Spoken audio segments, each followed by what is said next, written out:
So, sometimes they say the second time is the charmer. Let's hope it's the second time and not the third time, right? So, I already did this video, and maybe some of you are tuning in and already seen the first one that I did, but there was something going on with my internet connection. So, the video wasn't coming through very well at all. The message, amazing and powerful, of course. However, the video was just not working well. So as you're watching this, as you're tuning in, there's not really anybody here right now. Oh, yes, there is. There's always somebody. Okay. In any case, let me know if the video is operating properly. Right. So I'm asking the question of why does there seem like so many people are just acting crazy right now, right? And and it kind of seems like a little bit crazier, than I mean, people have always acted crazy. There's always been people out there, that are expressing themselves in beautiful, dynamic, sometimes, you know, uh, interesting ways, and we all get to look at that. And right now, what's happening in our world is we're getting to be a witness to something, and it's actually they're just behaving in ways. I'll just put it this way: what I believe is happening is that they're behaving in ways that aren't in alignment with the truth of their being. Who they are is love. The very core of their being, the essence of their being, they were born into love. Each one of us were, right? We were all born into love. In the very core of our essence of our being is love, is light, right? That love, that light within us. And when we're born, we carry and we shine this light brightly. That's why you can look at babies and like they're so just overwhelmingly beautiful, right? And they kind of bring out that tenderness, that grace, that compassion within us when we see little babies, right? And so the reason being is that because we can see their radiance, we can see their love, their light, right? Vibrating out, and it touches us in a way, in a deep way. We were all that. We were all that little being, that little child, that little infant, that divine perfection burst into a body. The love of the creator bursts into this beautiful seed being. And in this seed, the seed is going to grow and become, a beautiful emanation of life, right? Of the journey. And that is like always our greatest hope, is that we will maintain our divine innocence. We will maintain our deep connection to the divine. We will always know who we are, and we will walk this path of of true knowing and deep connection to our love and to our light source within us. However, that's not true for everyone. In fact, for most people, I would say, not true. Not true. We come into the world, yes, all of us is love and light, but then things happen. Life happens. Traumas happen. Events, circumstances, people happen. Things happen in our life, and we begin to experience trauma, right? And trauma, everyone has experienced trauma. Everyone has been deeply traumatized, right? And there is no one trauma that's more traumatizing than another. If it's trauma, it's trauma. It affects us the same. At whatever the level of the trauma is, that trauma affects us the same. It is traumatizing to our body, to our being, right? And those traumas, they come over like these little layers. They begin to layer over the top of us, right? Now, if we're lucky, if we're fortunate, if we have the ability, if someone is showing us, or we're tapped in, turned on, tuned in enough, we can begin to connect with these traumas and begin to release them, right? But some of us don't figure that out for a really long time. I didn't figure it out for a really long time. I walked most of the earth. I'm 60 now, but I probably walked 40 years of my life with my trauma, like deeply, and it just was these dense layers, right? And what happened was, is I began to suppress the divine essence of my being. And this does this with everyone, right? The more and more trauma we experience, the more and more it kind of just lays over the top of our divinity, of our light, of our connection to our core essence, right? Because when we really truly know who we are, events in our life, things that happen to us, are no longer traumatic, right? They're no longer traumatic. They are experiences that inform us of something, right? They inform us that, oh, let me take a look at what's going on right now because there might be something here that I can learn from this instance, from this particular trigger or this moment. We become self-reflective, and in that self-reflection, we become self-clearing.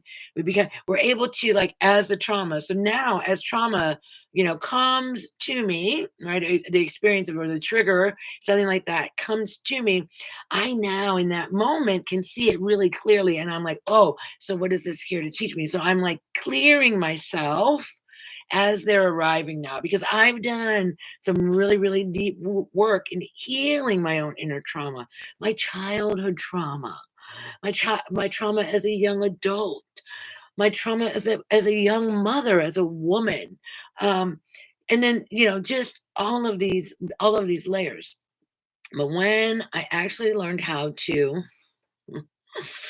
yeah, how to begin to heal my own trauma, I began to be able to peel back the layers of my trauma, and I was able to accept and receive my brilliance, my light, my love, my compassion, my grace for myself, right? So it's that deep journey within. It's that, how do we heal the trauma? No one can heal our trauma for us. They can point to things that can help us in that process, but for us, it's like we have to begin to realize that, oh, I'm not a victim. I know. I'm not a victim. These circumstances, situations, occurrences in my life are here. And this is the beautiful moment when I can choose to respond to what's occurring in my life, right? And we can choose to respond in what is this going to teach me right now? Right? What can I learn from this moment right now? Right? So this is as we begin to love ourselves more, right? We truly fall in love with ourselves, which is probably one of the most difficult things for us to do, is to truly love ourselves because we judge ourselves more harshly than anyone else. Why? Because we know the whole story, right? Everybody else knows a part of it. Like even my mother, she only knows a part of my story. She knows a part of it, like when I was with her in my early years, but she doesn't know the part of my journey as an adult, as a mother, as because we lived in separate places. So, but we know who we've hurt, we know who have hurt us. We know all these things. We know how we've showed up. We know the ways that we've behaved, the places that we acted that were not out of love. We know these things. So we're our worst critic. We have to be careful. You have to remind yourself, and this is the truth. This is why people are acting so crazy right now. The truth of it is that we're all divine love and light. Some of us are aware of it, and some of us are not. Some of us have so much trauma laid over their life that they have lost their awareness to the connection, but they've never lost the connection. They've never lost the connection. You can never lose connection with your light. You can lose your ability to see it, but you cannot snuff it out. It's impossible.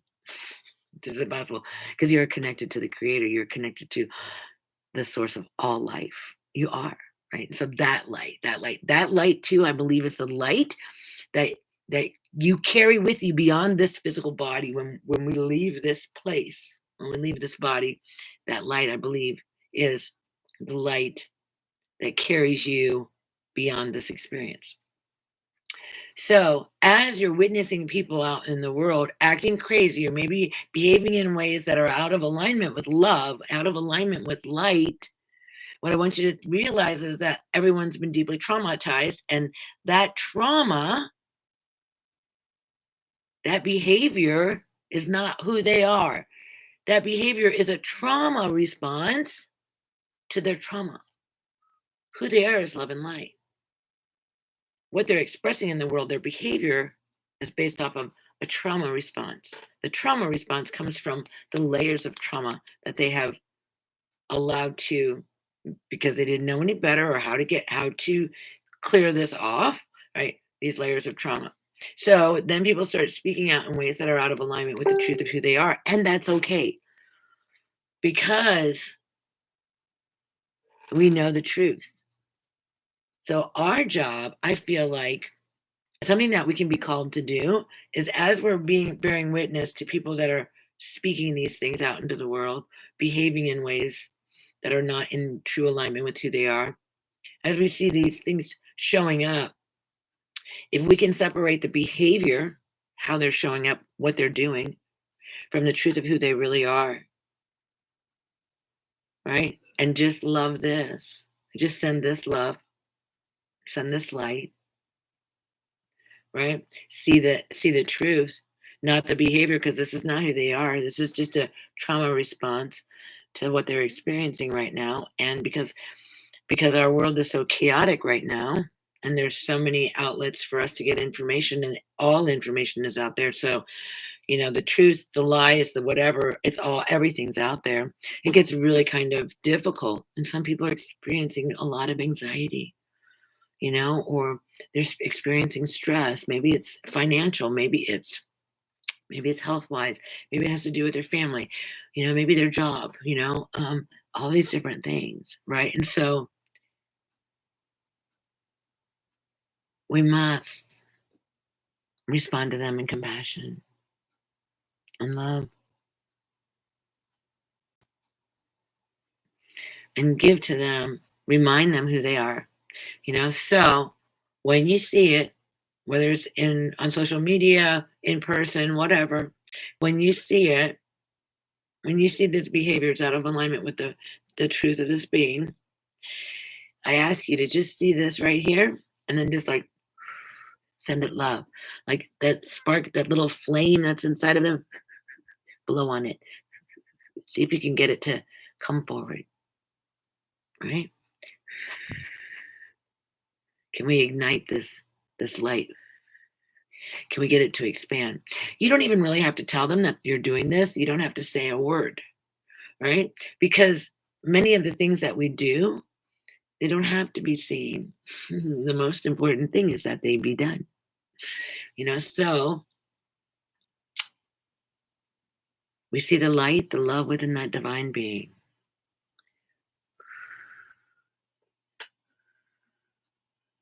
Just like the fire, right? We want a fire to start, we blow on it.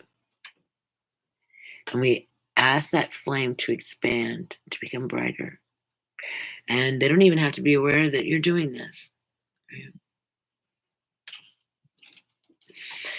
Right? But what it does is it does activate the light within them. Somehow it begins to like lighten them up, right? They begin to feel more peace, more love, and they don't even know where it's coming from.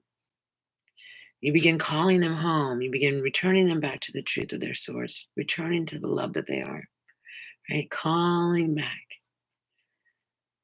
to our sacred state of being, this vibration of love and light in the world, right? And then for you, it's a powerful experience because you get out of judgment, you get out of your own triggers, right? When you can see that this behavior is not who they are, it's just a trauma response, and who they are is perfect and divine and holy. Mhm. Yeah, everybody, government officials, global leaders, doesn't matter. Everybody, it's all of it, right? So that light, because sometimes we just want to say, oh no, there's no possible way that they could have the light within them. That's not true. They do. They do. They just forgot who they were. And so we stand in that resonant field of remembering love and activating love and seeing how it is that we can be a better lover in the world and how we can be a service to love. So that is what I wanted to share with you today, is that 7 billion people on the planet, they all have very, very different ideas. They all have very different desires, wants, challenges. They're all facing many, many different things, and we cannot know all these things. But what we can do is we can hold a space of deep compassion and love for them as they're moving through these challenging times. We can hold that vibration, that field. All right. So just remember, we're all love. At the very core essence of our being, we are love, love, love, love, love, love, love, love, love, love. And we're here to love and to activate love, to inspire love, to be love, to amplify love, to radiate love, to embody love. And to bring the healing power of love to the world right now. Yeah. Yeah. All right. All right. Well, that was my message for today. Oh, I love you. I love you. I love you. That's me. Let me. Yeah, that's for your flame. Wee! Oh, look, it's getting really bright. Wow, it's getting really bright in there. All right, love yourself. Be gentle, be kind to yourself and to others. And know that we're all deeply traumatized and we're doing the best that we can. And together we're going to get through this. We are. We're going to get through it. Yeah, we're going to get through it. Victorious, right? Brave, strong, courageous, powerful, wise, and wonderful. Yeah, because that's our journey here together. All right. Be loved, beloved. Aloha. I'll see you again soon.